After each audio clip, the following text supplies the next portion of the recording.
আজ আমরা গাবতলী বাজারে গিয়েছিলাম কিছু জিনিস আনার জন্য।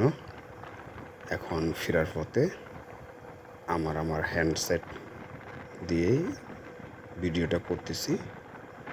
একটু ছবিটা ঘোলা আসবে, কারণ সূর্যের দিকে মুখ করে ভিডিওটা করছি এই জন্যে। তো বন্ধুরা, আপনারা যে যেখানে থাকেন সুস্থ থাকেন, ভালো থাকেন এই কামনা করি। আমার রকো ট্রাভেলার্স চ্যানেলের পক্ষ থেকে আপনাদেরকে আমার আন্তরিক শুভেচ্ছা, ধন্যবাদ জানাচ্ছি। আপনারা আমার এই চ্যানেলকে একটু কষ্ট করে সাবস্ক্রাইব, শেয়ার, লাইক দিয়ে দিবেন, তাহলে আমার ভিডিও করাটা সার্থক হবে। কোয়ালিটি একটু খারাপ আছে, তবুও আপনারা কষ্ট করে আমার এই ভিডিওটা একটু চ্যানেলটাকে সাবস্ক্রাইব করে দিবেন। তো আপনারা দেখতে পাচ্ছেন ভিডিওর মাঝে একটু ঝাপসা ঝাপসা আসছে, কারণ সূর্যের আলোর দিকে আমার হ্যান্ডসেটটা ফেরানো, তাই ছবিটা একটু ঘোলা আসবে।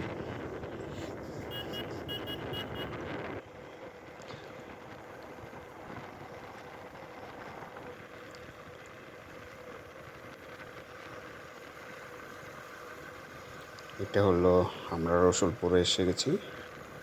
এটা আমাদের ন্যাশনাল পার্কের গেট,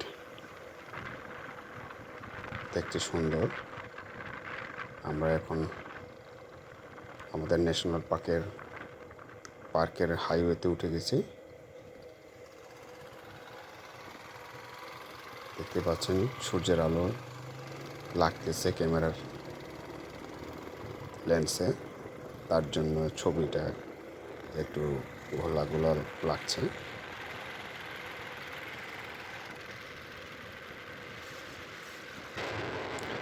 চেষ্টা করতেছি আপনাদের জন্য ভালো একটা ভিডিও দেওয়ার জন্য।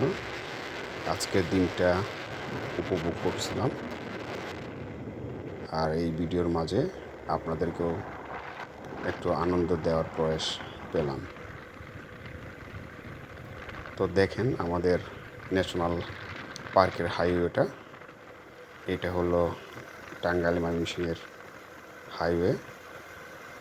চমৎকার একটা দৃশ্য, সবুজ অরণ্যর মাঝে কালো একটা লাইন বুক ছিঁড়ে চলে গেছে দূর দূরান্তে, দেখতে খুবই চমৎকার লাগে।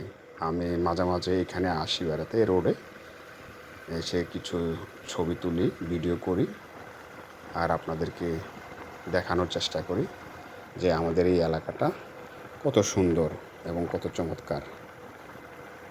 অনেক মানুষ শীতের আগে এবং শেষে আমাদের এখানে পিকনিকের জন্য আসে।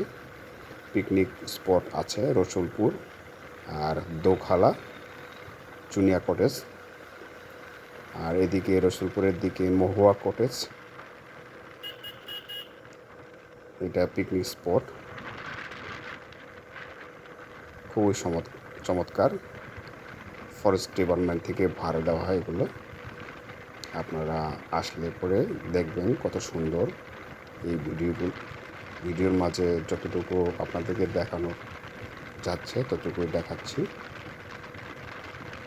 এখন আমরা বাইকে আছি রানিংয়ে, তাই ভালো করে হয়তো আপনাদেরকে দেখাতে পারছি না, আর আমার মোবাইল ক্যামেরাটা এত স্পষ্ট আপনাদেরকে দেখাতে পারতেছি না।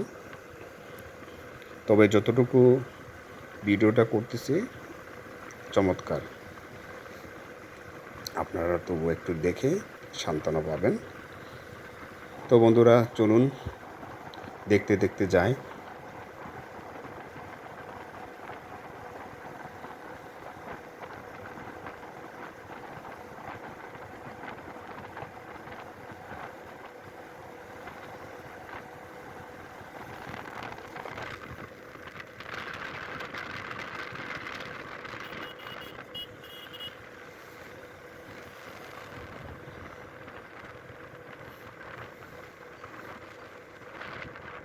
আমাদের এই এলাকায়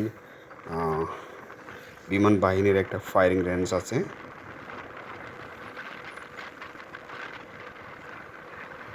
যখন বিমানের যে ট্রেনিং হয় এখানে ফায়ারিং হয়।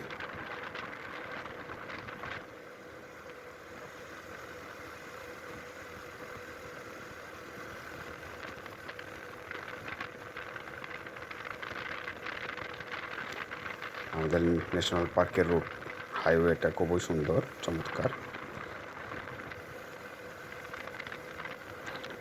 আর এই রুটটা একটু চাপা ছিল, এখন এটাকে প্রশস্ত করা হয়েছে।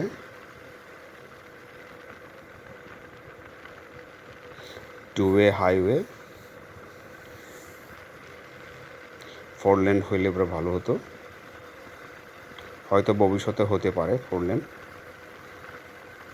তখন আরও চমৎকার লাগবে।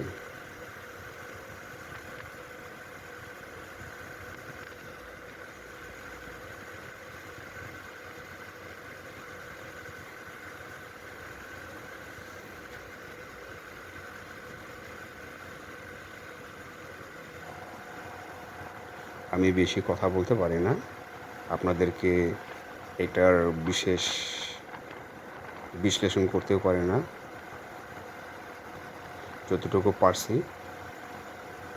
আপনাদেরকে বোঝানোর চেষ্টা করলাম। হয়তো আমার ভুল ভ্রান্তি থাকতে পারে। নতুন ইউটিউবার হিসাবে আমি অনেক ভিডিও করেছি, কিন্তু আমার ভিডিও ক্যামেরার কারণে অনেক সময় ভালো ইমেজ পাইনি।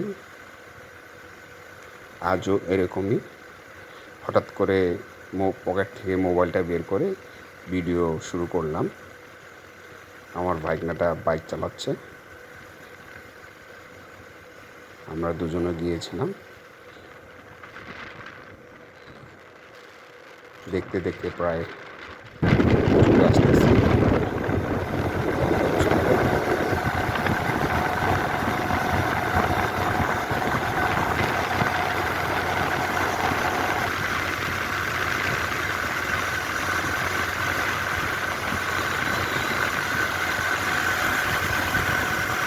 আমাদের ছোটো ছোটোবেলায় এই জায়গাটুকু খুব ডেঞ্জারাস ছিল।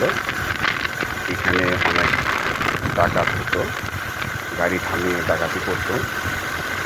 এখন আর সেটা নেই, এখন সারা রাত গাড়ি চলে, সমস্যা নেই। পুলিশ প্রহরায় গাড়িগুলো এই অংশটুকু পার করে দেওয়া হতো, এখন আর পুলিশ প্রহরা লাগে না, মানুষজন থাকে সবসময়, সারা রাত গাড়ি চলে, এখন সেই প্রবলেম নেই।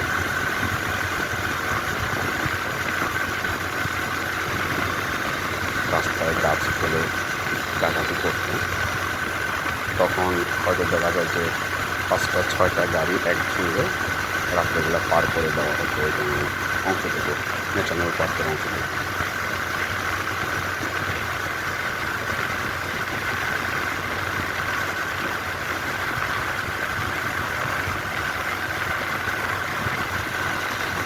তো বন্ধুরা, ভালো থাকবেন।